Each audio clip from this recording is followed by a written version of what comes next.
everyone. On behalf of ఇప్పుడు ఈ programme లో మీరు మార్నింగ్ నుంచి ఉన్నారు కదా, ముఖ్యమైన ఘట్టం బ్యాంక్ ఫైనాన్స్. yes లాస్ట్ వచ్చిన లేటెస్ట్ వచ్చిన అనుకుంటున్నాను. ఓకే, దీంట్లో సెకండ్ జనరేషన్ ఎంటర్‌ప్రెన్యూర్స్ ఎంతమంది ఉన్నారు? దీంట్లో సెకండ్ జనరేషన్ ఫాదర్స్ బిజినెస్ నుంచి చేస్తూ బ్యాంక్ ఫైనాన్స్ ద్వారా అభివృద్ధి చెందిన వాళ్ళు ఎవరైనా ఉన్నారా? సో ఫస్ట్ జనరేషన్ ఫస్ట్ లోనే లాస్ట్ లోన్ కాకుండా చూసుకోవాలి. ఎస్ కదా, ఎంటర్‌ప్రెన్యూర్‌షిప్ అంటే నార్మల్ గా ఉద్యోగం కాదు. ఉద్యోగాన్ని ఎవరు చూజ్ చేసుకుంటారు? సేఫ్ మైండ్ సెట్ ఉన్న వాళ్ళు చూజ్ చేసుకుంటారు.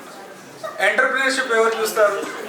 చాలా ధైర్యవంతులు, రిస్క్ టేకింగ్ కెపాసిటీ, విజన్ ఉండాలి, అభివృద్ధి చెందాలనే కసి ఉండాలి, తన వర్గం, తన కుటుంబం, తనతో పాటు తన ఊరు, సమాజం అంతా అభివృద్ధి చెందాలనే తపన ఉంటేనే 100% సక్సెస్ దొరుకుతుంది. సమ్ టైమ్స్ ఫెయిల్యూర్కు రీజన్స్ సో మెనీ. మిస్మేనేజ్మెంట్, కాలాన్ని కూడా ఒక్కోసారి కరోనా లాంటి పీరియడ్ వస్తుంది, ఎక్స్టర్నల్ ఉంటుంది, గవర్నమెంట్ పాలసీస్ మారుతుంటాయి, ఎక్స్పోర్ట్స్ ఆగిపోతుంటాయి. అలాంటప్పుడు సమ్ టైమ్స్ దానికి రిహాబిలిటేషన్ బ్యాంక్స్ కూడా ఫెసిలిటీస్ ఇస్తాయి, ఎక్స్టెన్షన్స్ ఉంటాయి, మార్టోరియంస్ ఉంటాయి, సో మెనీ ఫెసిలిటీస్ బ్యాంక్స్ నుంచి వస్తుంటాయి. సో అంటే నేను బ్యాంకింగ్ తరఫు నుంచి మాట్లాడుతున్నాను కనుక మీకు ఫైనాన్స్, బ్యాంకింగ్ ఇండస్ట్రీ ఏం చేస్తుంది, ఎంటర్‌ప్రెన్యూర్స్ని ఒక 3 టైప్స్గా విభజిస్తుంది. Manufacturers, service industry, trade. ఒక్కొక్క వింగ్కు ఒక్కొక్కలాగా పర్సంటేజెస్, శాంక్షనింగ్ పర్సంటేజ్ చూస్తాయి, వాళ్ళ ఫైనాన్షియల్స్ చూస్తాము, దాని ప్రకారం ముందుకు. ఇప్పుడున్న వాళ్ళలో మ్యానుఫ్యాక్చరింగ్ ఎంతమంది పెట్టుకుంటున్నారు? సో ఎర్లియర్ మనకు స్టాండప్ ఇండియా ఉంటుంది, సహదేవ్ గారు దాంట్లో బెనిఫిషియరీ. ఓకే, దానికి ఏం చేస్తాము? వర్కింగ్ క్యాపిటల్, బిజినెస్ రన్ కావడానికి క్యాష్ క్రెడిట్ ఇస్తారు, టర్మ్ లోన్ ఇస్తాం. టర్మ్ లోన్ దేనికి? మిషనరీ కొనుక్కోవడానికి, యూనిట్ సెటప్ కోసం, వెహికల్స్కు ఇవి టర్మ్ లోన్ ఇచ్చి దాన్ని ఈఎంఐ ద్వారా రికవరీ చేస్తాం. అలాగే నాన్ ఫండ్ బేస్డ్ ఏంటంటే ఎవరికైనా మీరు గ్యారంటీ, కాంట్రాక్టర్స్ ఉంటారు, గవర్నమెంట్కు బ్యాంక్ గ్యారంటీ ఇవ్వాలి.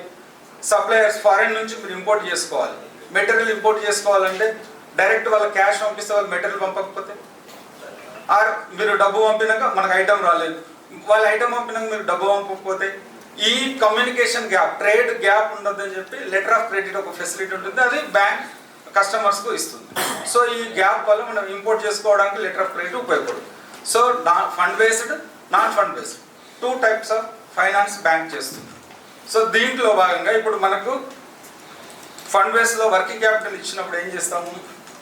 Running account. వర్కింగ్ క్యాపిటల్ అనేది మీకు కంప్లీట్గా రన్నింగ్ అకౌంట్. ఎవ్రీ లోన్ మనం ఏంటంటే ఇప్పుడు ప్రతి ఐటమ్, ప్రతి person under digital radar. So credit history, చిన్న లోన్ తీసుకొని మీరు డిఫాల్ట్ అయిన వెహికల్ లోన్స్ ఉంటాయి. జనరల్గా మేము అబ్జర్వ్ చేస్తున్నది ఏంటంటే బ్యాంకింగ్ ఇండస్ట్రీలో 2 వీలర్ లోన్స్. 2 వీలర్ లోన్స్లో ఏమవుతున్నాయి? మీరు మీడియేటర్స్ ఉంటారు, బజాజ్ ఫైనాన్స్, చిన్న లోన్స్ ఏం చేస్తారు?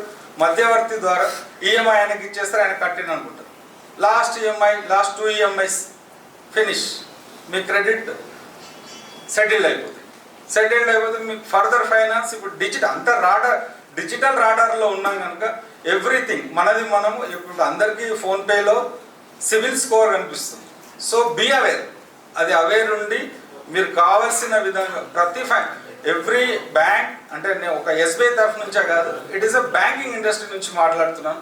మనం ఎప్పుడైతే ప్రొయాక్టివ్గా ఉంటామో అప్పుడు బ్యాంకింగ్ ఇండస్ట్రీ కూడా మీకు 100 స్టెప్స్ ముందుకు వస్తుంది. మీరు ముందుకు వస్తుంటేనే మ్యానుఫ్యాక్చరింగ్ యూనిట్, ఇప్పుడు మనం మాట్లాడుకున్న దాంట్లో ఎవరు కూడా సెకండ్ జనరేషన్ లేరు. So be careful. మన ఫస్ట్ జనరేషన్ ఇక్కడ ఆపేయకండి ప్లీజ్, మన నుంచి ఇంకా వారసత్వంగా సాగాలి. పర్ఫెక్ట్గా కట్టుకోవడము, పేపర్ అంటే జనరల్గా బ్యాంక్ ఫైనాన్స్లో మన దగ్గర ఇప్పుడు ప్రజెంట్లో ముద్రా లోన్స్ ఉన్నాయి, మ్యాక్సిమం అప్ టు 10 lakhs. ఆ 10 lakhs లోపల రెగ్యులర్ కట్టిన వాళ్ళకు నౌ 20 lakhs ఇంక్రీజ్ అయ్యింది. సార్ ఇంతకుముందు పిఎంఈజీలో స్కీమాటిక్ గైడ్లైన్స్ అన్నీ చెప్తున్నారు. దానిలాగే గవర్నమెంట్ ఆఫ్ ఇండియా ఇప్పుడు ఎంటర్‌ప్రెన్యూర్స్ అన్నారు, మనమంతా కొలెటరల్ సెక్యూరిటీ తెలియదు, అప్ టు 10 crores ఫ్యూచర్లో కూడా కంటిన్యూషన్. అంటే ఇప్పుడు ఒకటేసారి 10 crores దొరకకపోవచ్చు, మన 10 lakhs నుంచి కూడా ఎంతైనా ఎదగాలంటే దారి వేసుకోవాల్సింది. చెప్పండి సౌదయ్య గారు. జనాలందరికీ మనం ఏం చెప్తుంటాం, ఫైనాన్షియల్స్ సరిగా ఉంచుకుంటే బ్యాంకింగ్ ఇండస్ట్రీ మీకు ఇప్పుడు బీఆర్ఈ అని ఒకటి గవర్నమెంట్ ఆఫ్ ఇండియా పెట్టింది. 13 months GST existing track record పర్ఫెక్ట్గా ఉంటే క్రెడిట్ డెసిషన్ ఆఫీసర్స్ తీసుకుంటే, ఇప్పుడు బ్యాంకింగ్ ఇండస్ట్రీలో మనం ఎంత తిప్పుతారు, ఇబ్బంది పెడతారు, ఈ స్కీమ్స్ అన్ని మారిపోతుంది. అంటే పాలసీస్ మారుతూ వస్తున్నాయి. గవర్నమెంట్ ఆఫ్ ఇండియా ఏం చేసింది, ఇప్పుడు loans in PSB loans in 59 minutes.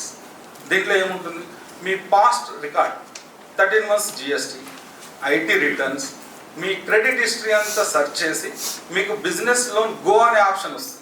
అంటే మీ ట్రాక్ పర్ఫెక్ట్గా ఉంటే automatically you will eligible this much amount అని అందులో కనిపిస్తుంది. ఇంకా దాన్ని డినై చేయడానికి ఏం లేదు. మీరు అక్కడ యూనిట్ ఉందనుకోండి, బ్యాంక్ కెనాట్ డినై. ఇంకా దాంట్లో డౌట్ లేదు.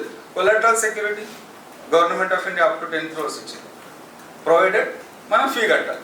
సపోజ్ మన దగ్గర అసెట్స్ ఉన్నాయి, ఏదైనా హౌస్ ఉంది, ఎర్లియర్ హౌసింగ్ లోన్ తీసుకున్నాం, దానికి ఎక్స్టెన్షన్ చేసుకుంటే ఆ కొలాటరల్ ఫ్రీ సిజిటిఎంఎస్ ఫీ ఏదైతే ఉందో దాన్ని వేవ్ చేసుకోవచ్చు. సో మెనీ ఫెసిలిటీస్ ఉన్నాయి. బ్యాంక్స్ ఆర్ రెడీ, ప్రొవైడెడ్ మనం ఒక స్టెప్ వేయాలి. సార్ చెప్పారు కదా, మీరు ఒక స్టెప్ ముందుకు వేస్తే మిగతా వాళ్ళు కూడా వస్తుంటారు. ఏదైనా డిస్క్రిపెన్సీస్ ఉండొచ్చు సమ్ టైమ్స్, కానీ అదే కంటిన్యూ కాదు. సో మెనీ మెంబర్స్ లోన్ తీసుకుంటున్నారు కదా, సో మనం కూడా తీసుకోవాలి. మన తర్వాత తరం బాగుండాలి అంటే డెఫినెట్గా మనం ప్రాపర్గా ఉండాలి. That is my motive. ఎస్బీఐలో ఇక్కడ మన దగ్గర 409 branches హైదరాబాద్ సిటీలో ఉన్నాయి. మా కంట్రోల్లో 116 వస్తాయి. సికింద్రాబాద్లో 130, సైబరాబాద్లో ఉన్నాయి. మీకు ఎటువంటి సహాయం అంటే పిఎంఈజీపీ, ఇప్పుడు నౌ పిఎంఈజీపీ కూడా bank is and government of India, we have targets, దానికి టార్గెట్స్ ఉన్నాయి. సో ఎలిజిబుల్ క్యాండిడేట్స్కి డెఫినెట్గా లోన్స్ దొరుకుతుంది, దాంట్లో డౌట్ లేదు. So systematically bank finance avail చేసుకోండి. మీ డెవలప్మెంట్లో ఎస్బీఐకి కూడా పాత్ర చేయండి. Thank you.